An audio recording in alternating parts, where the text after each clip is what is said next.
નમસ્કાર, આપ જોઈ રહ્યા છો નેશન પ્લસ ન્યૂઝ. હું છું આપની સાથે હેતલ ભગત. વડોદરામાં 100 મિલ સીલ કરવામાં આવતા 100 મિલ એસોસિએશન દ્વારા મ્યુનિસિપલ કમિશનરને આવેદનપત્ર આપી રજૂઆત કરવામાં આવી હતી. રાજકોટમાં થયેલા અગ્નિકાંડ બાદ રાજ્યભરમાં ફાયર સેફટીને લઈને મેગા ઓપરેશન હાથ ધરવામાં આવી રહ્યું છે. વડોદરા ખાતે વડોદરા 100 મિલ એસોસિએશને કોઈપણ પ્રકારની નોટિસ આપ્યા વગર તાત્કાલિક ધોરણે સીલ કરવામાં આવી છે. આગના કારણે તેમજ આગ લાગવાની શક્યતાને લઈને ફાયર સેફટીના કોઈપણ પ્રકારના સાધન સામગ્રી વગર ધમધમતા 100 મિલોને સીલ કરવામાં આવ્યા છે. જે કરતાની સાથે જ વડોદરા 100 મિલ એસોસિએશન દ્વારા વડોદરા મ્યુનિસિપલ કમિશનરને આવેદનપત્ર આપી ઉગ્ર રજૂઆત કરી હતી. અમો વડોદરા 100 મિલ એસોસિએશનના બધા સભ્યો છીએ અને ગઈકાલથી અમારે ત્યાં આપણા કોર્પોરેશનવાળા તરફથી વોર્ડ વાઇઝ કઈ એક્શન લેવામાં આવી રહી છે. જે કંઈ રાજકોટમાં જે ઘટના બની છે અને એ ઘટનાના નિમિત્તે અહીંયા જે કંઈ પગલાં લેવામાં આવી રહ્યા છે એમાં અમને સોમિલવાળાને કોઈ પણ જાતની નોટિસ આપ્યા વગર કે જાણ કર્યા વગર આ લોકો ડાયરેક્ટ સોમિલોમાં સીલ મારવાનું ચાલુ કર્યું છે. વોર્ડ નંબર 19ની અંદર ઘણી બધી સોમિલોમાં એ લોકોએ સીલ પણ મારેલ છે. એટલે અમારો એ વિરોધ છે કે નવી અમારી અત્યારે આ વ્યવસ્થામાં અત્યાર સુધી અમારે અગ્નિશામક આ કંઈ વ્યવસ્થા કરવાની આવતી નથી અને અત્યારે અમે લાયસન્સ કે જે કંઈ લઈએ છીએ એમાં અમારી પાસે કોઈ માગણી આ રીતની કરવામાં આવતી નથી.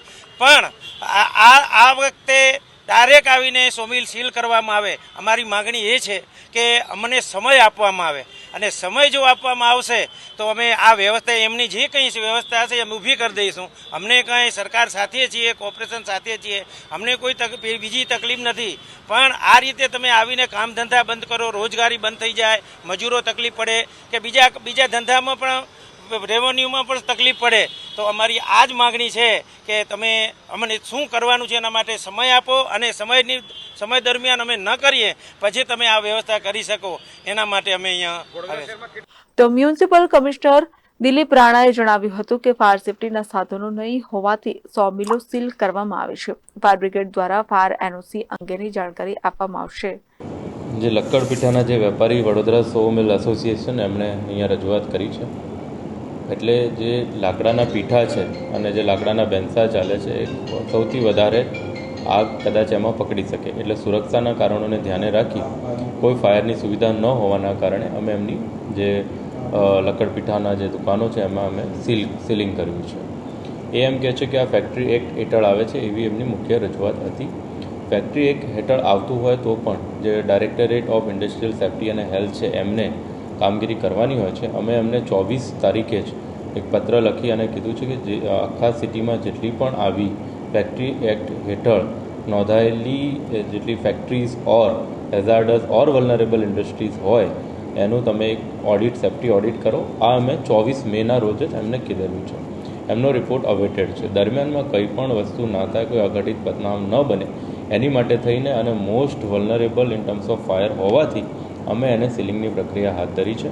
અમે એને ગાઈડ પણ કરવાના છીએ કે કઈ રીતે ફાયરમાં સેફ્ટી એન્શ્યોર કરી શકાય.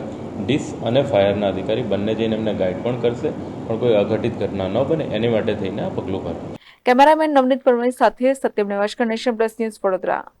સમાચારોના સતત અપડેટ મેળવવા માટે અમારી નેશન પ્લસ ન્યૂઝની યુટ્યુબ ચેનલને સબસ્ક્રાઇબ કરો, બેલ આઇકન દબાવો અને જોડાયેલા રહો ફેસબુક, ઇન્સ્ટાગ્રામ અને ટ્વિટર પર.